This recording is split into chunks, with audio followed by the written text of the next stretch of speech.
नमस्कार, स्वागत है आप सभी का डीडी न्यूज़ के इस खास बुलेटिन एक्सप्रेस 100 में, जहां हम आपके लिए लेकर आते हैं राजनीति, मनोरंजन, देश, दुनिया, खेल और व्यापार जगत की सभी बड़ी खबरों को एक्सप्रेस यानी फटाफट अंदाज में।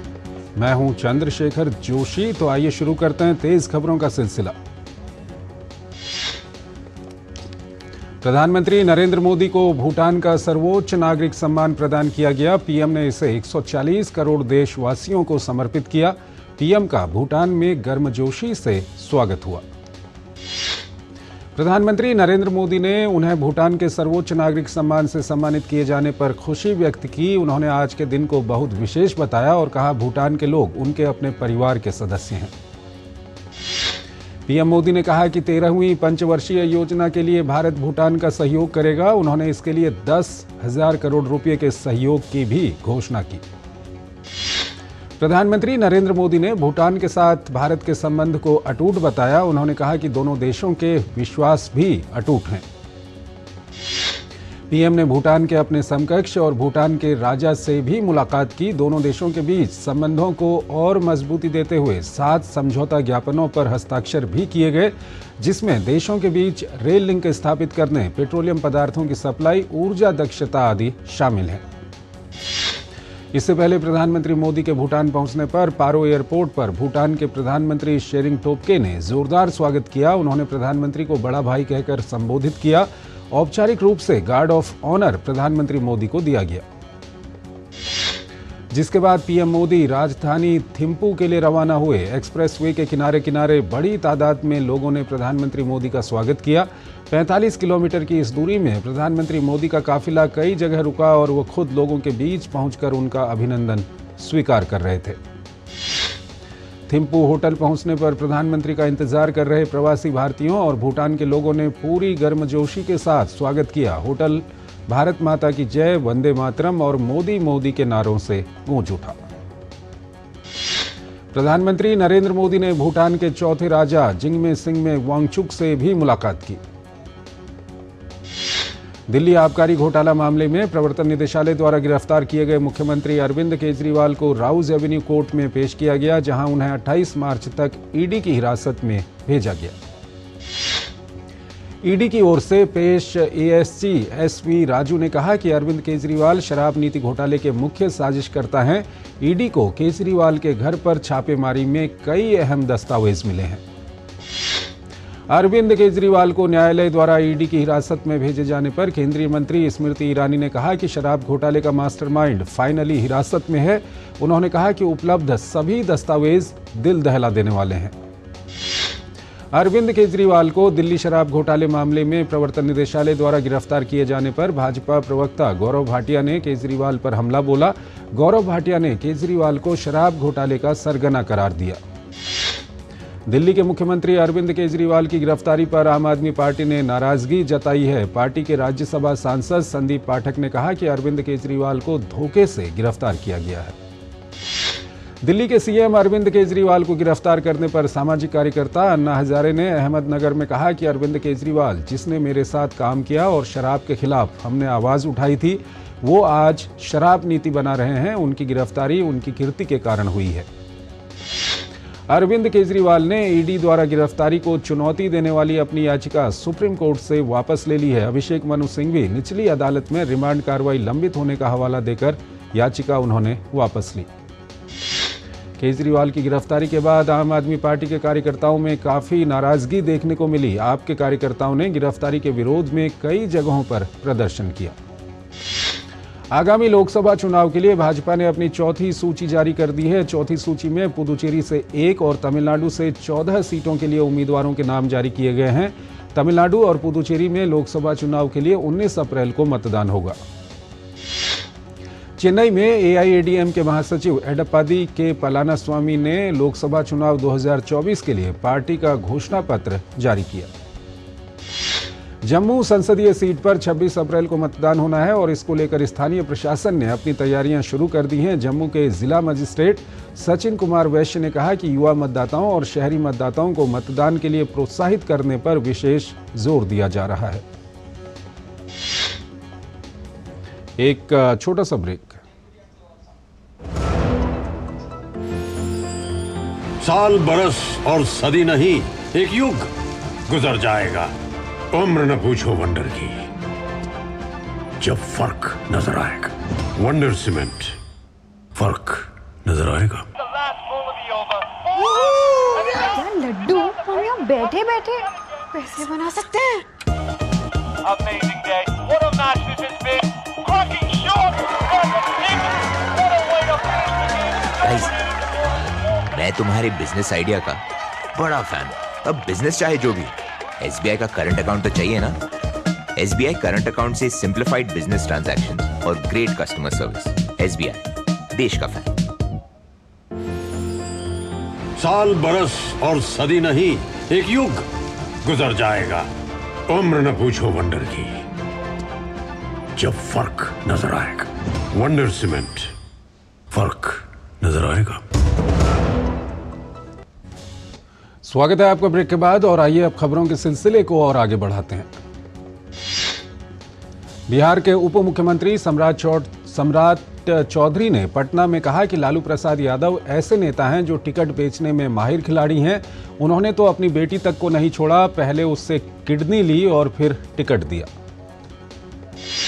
उत्तर प्रदेश के उप मुख्यमंत्री केशव प्रसाद मौर्य ने आरोप लगाया कि कांग्रेस भ्रष्टाचार की जननी है। उनके नेता राहुल गांधी जिस भाषा का इस्तेमाल कर रहे हैं, इसका फैसला तो लोकसभा चुनाव में सब कुछ तय हो जाएगा।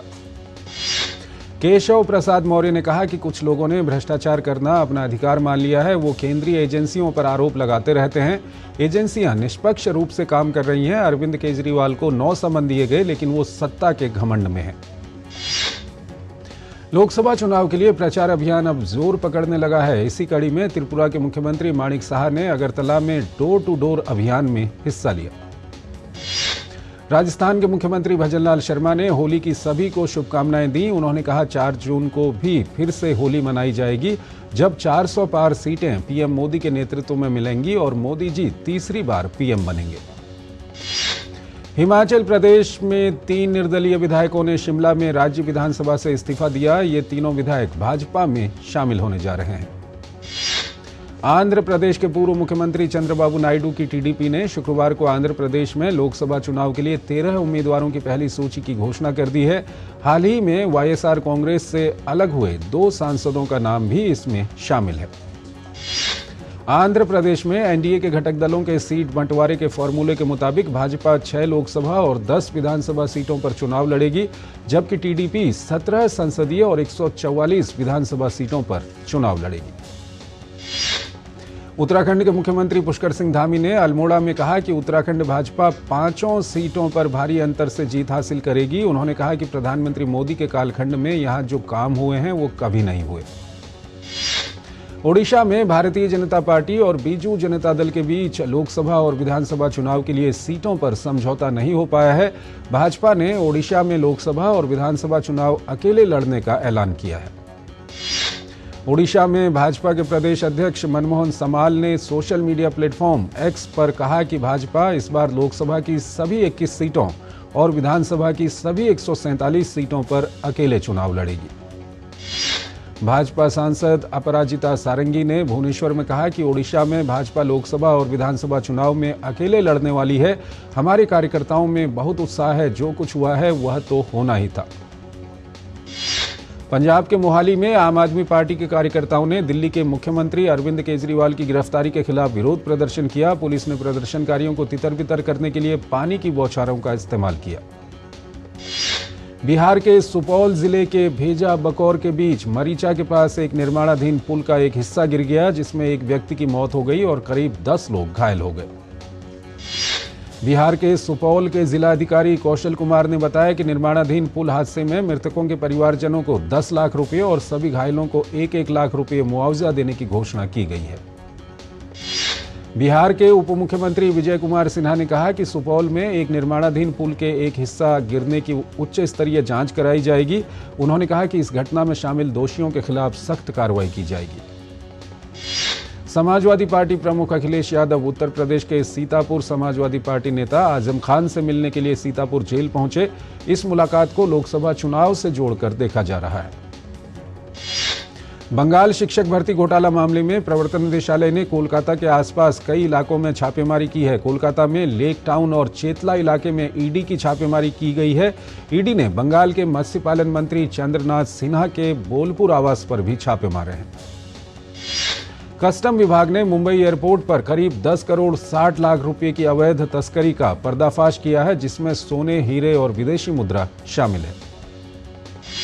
आयुष मंत्रालय में सचिव वैद्य राजेश कोटेचा ने कहा है कि देश के सभी एम्स में आयुष का एकेडमिक विभाग खोला जाएगा।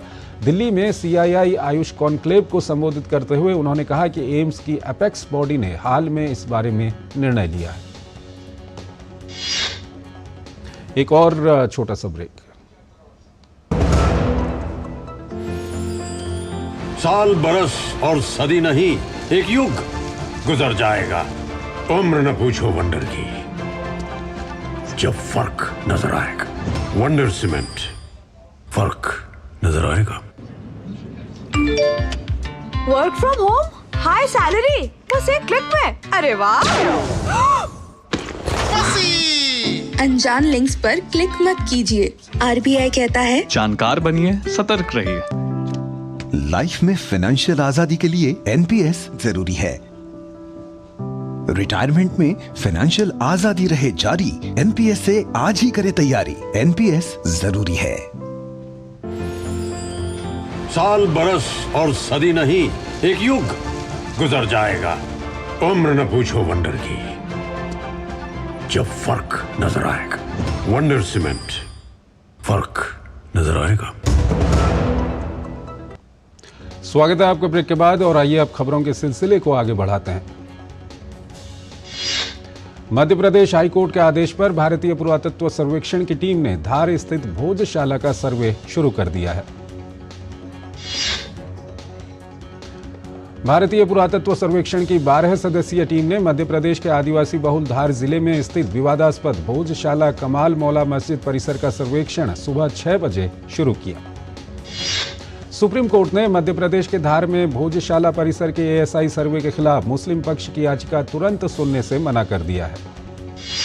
भोजशाला परिसर के ASI सर्वे के खिलाफ मुस्लिम पक्ष ने सुप्रीम कोर्ट का दरवाजा खटखटाया था। मध्य प्रदेश के धार स्थित भोजशाला में आज से ASI का सर्वे शुरू हो गया है। इलाहाबाद हाईकोर्ट की लखनऊ बेंच ने UP board of Madrasa education act 2004 को असंवैधानिक करार दिया है। कोर्ट ने यूपी सरकार को निर्देश दिया कि मदरसे में पढ़ने वाले छात्रों को बुनियादी शिक्षा व्यवस्था में समायोजित किया जाए। इलाहाबाद हाईकोर्ट की लखनऊ बेंच के यूपी मदरसा बोर्ड एक्ट असंवैधानिक करार देने पर all India Muslim personal law board के सदस्य मौलाना खालिद रशीद फरंगी महली मामले को लेकर सुप्रीम कोर्ट जाने की बात कह रहे हैं। पश्चिम बंगाल के संदेशखाली घटना मामले में निलंबित TMC नेता शेख शाहजहां और उनके भाई शेख आलमगीर के साथ अन्य आरोपियों को बशीरहाट अदालत में पेश किया गया। सुप्रीम कोर्ट से BRS नेता की कविता को राहत नहीं मिली।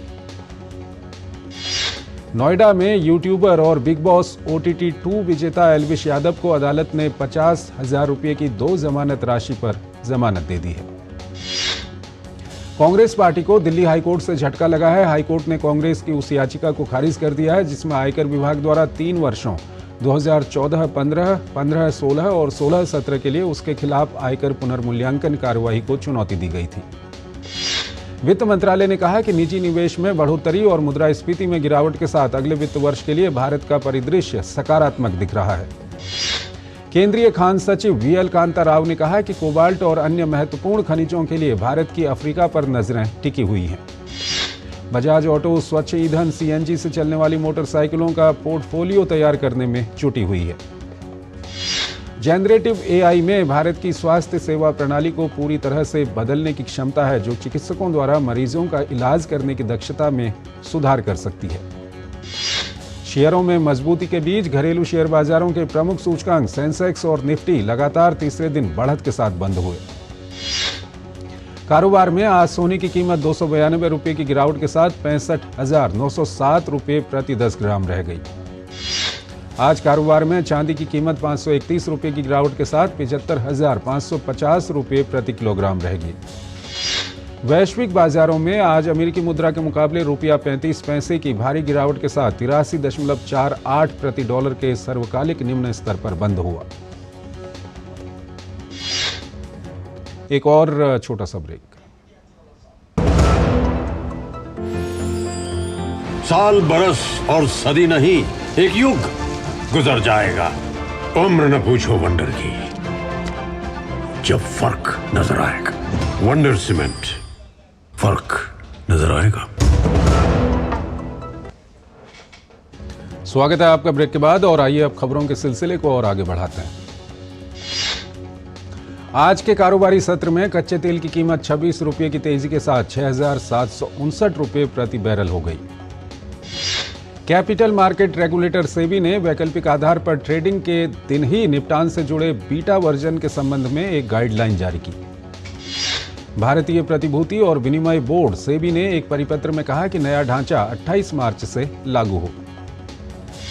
भारत के G20 शेर्पा और नीति आयोग के CEO अमिताभ कांत ने कहा कि भारत अगले 5 साल में जापान और जर्मनी को पीछे छोड़कर बन जाएगा दुनिया की तीसरी सबसे बड़ी अर्थव्यवस्था। अमिताभ कांत ने कहा कि भारत को सीखने के परिणामों और कौशल में सुधार करने की जरूरत है। अडानी समूह के संस्थापक और अध्यक्ष गौतम अडानी ने ब्रिटेन के साइंस म्यूजियम के साथ साझेदारी में नई energy revolution the Adani green energy gallery की शुरुआत पर खुशी जाहिर की है। रूस ने यूक्रेन की राजधानी कीव पर पिछले 6 हफ्ते में सबसे बड़ा हमला किया है। रूसी वायुसेना ने कीव पर 31 मिसाइलें दागी हैं। इजरायली सेना ने गाजा में अपना सैन्य अभियान तेज कर दिया है।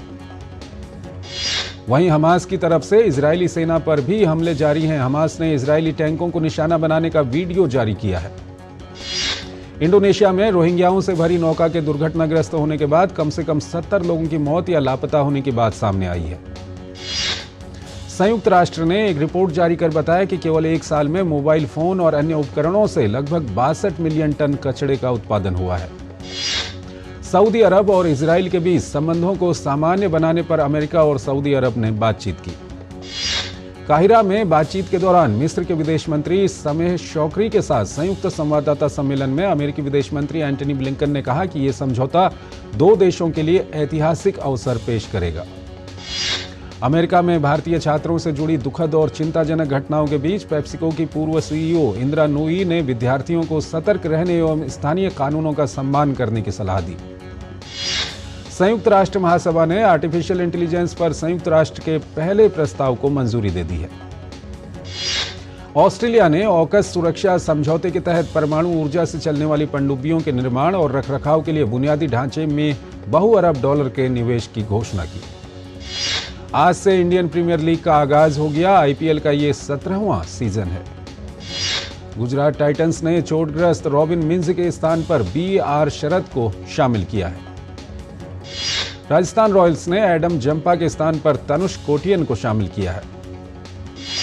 भारत के किदाम्बी श्रीकांत ने स्विस ओपन टेनिस प्रतियोगिता के क्वार्टर फाइनल में प्रवेश कर लिया है। एक और छोटा सा ब्रेक। साल बरस और सदी नहीं, एक युग गुजर जाएगा। उम्र न पूछो वंडर की, जब फर्क नजर आएगा। वंडर सीमेंट, फर्क नजर आएगा। स्वागत है आपका ब्रेक के बाद और आइए अब खबरों के सिलसिले को आगे बढ़ाते हैं। भारत के किरण जॉर्ज ने भी अंतिम 8 में अपनी जगह पक्की कर ली है। किरण जॉर्ज ने क्वार्टर फाइनल में रासमस गेम्स से वो भिड़ेंगे। भारत के उभरते बैडमिंटन स्टार प्रियांशु राजावत आज स्विस ओपन में क्वार्टर फाइनल खेलेंगे। मारिया सक्कारी ने मायामी ओपन के तीसरे दौर में जगह बना ली है। चौथी वरीयता प्राप्त एलेना रायबाकिना ने मायामी ओपन के तीसरे दौर में जगह बना ली है। पूर्व फुटबॉलर रॉबिनो को गुरुवार को ब्राजील की पुलिस ने हिरासत में ले लिया। रॉबिनो इटली की अदालत द्वारा दी गई 9 साल की जेल की सजा ब्राजील में काटेंगे। फॉरवर्ड बुकायो साका ने इंग्लैंड फुटबॉल टीम का कैंप छोड़ दिया है। लेस्टर सिटी के अंकों में कटौती हो सकती है। प्रीमियर लीग ने खर्चों से जुड़े नियमों के उल्लंघन के मामले में लेस्टर को स्वतंत्र कमीशन को रेफर कर दिया है। बायर्न म्यूनिख और लिवरपूल के बीच जाबी अलांसो को मैनेजर बनाने के लिए आपस में होड़ देखने को मिल रही है। हैरी मैगवायर ने इंग्लैंड के मैनेजर गैरेथ साउथगेट के प्रति आभार प्रकट किया। हैरी ने कहा कि कई लोग सोचते थे कि मुझे टीम में नहीं होना चाहिए, लेकिन साउथगेट ने उन पर भरोसा जताया। फेरारी के चार्ल्स लेक्लर ऑस्ट्रेलियन ग्रां प्री के अभ्यास सत्र में सबसे आगे रहे। लॉस एंजलिस की ऐतिहासिक स्काईलाइन पर बेसबॉल सुपरस्टार ओहतानी का विशालकाय म्यूरल नजर आ रहा है। फिल्म बंगाल 1947 रिलीज के लिए तैयार है। भोजपुरी सुपरस्टार रवि किशन की बहुप्रतीक्षित फिल्म महादेव का गोरखपुर का ट्रेलर रिलीज कर दिया गया है। होली के मौके पर बैंडिट शकुंतला का गाना रंग बरसे रिलीज कर दिया गया है। एक्टर दिव्येंदु ने कहा कि थिएटर को सिनेमा की तरह बड़े दर्शकों का आनंद नहीं मिल पाता। मीन गर्ल्स में अपनी भूमिका के लिए मशहूर भारतीय अमेरिकी एक्ट्रेस अवंतिका वंदनापू भारतीय सिनेमा का हिस्सा बनना चाहती हैं। पंजाबी रैपर और एक्टर दिलजीत दोसांझ का नया गाना खुट्टी सामने आया है। जूनियर एनटीआर फिल्म देवरा पार्ट 1 की गोवा में शूटिंग कर रहे हैं। कुणाल खेमू के निर्देशन में बनी फिल्म मडगांव एक्सप्रेस सिनेमाघरों में रिलीज हो गई है। परमवीर चक्र विजेता अब्दुल हमीद पर फिल्म लाएंगे भैया जी के निर्माता 35 साल पहले बना था टीवी शो। तो एक्सप्रेस न्यूज में फिलहाल इतना ही। आप हमारी पूरी टीम को इजाजत दीजिए। नमस्कार।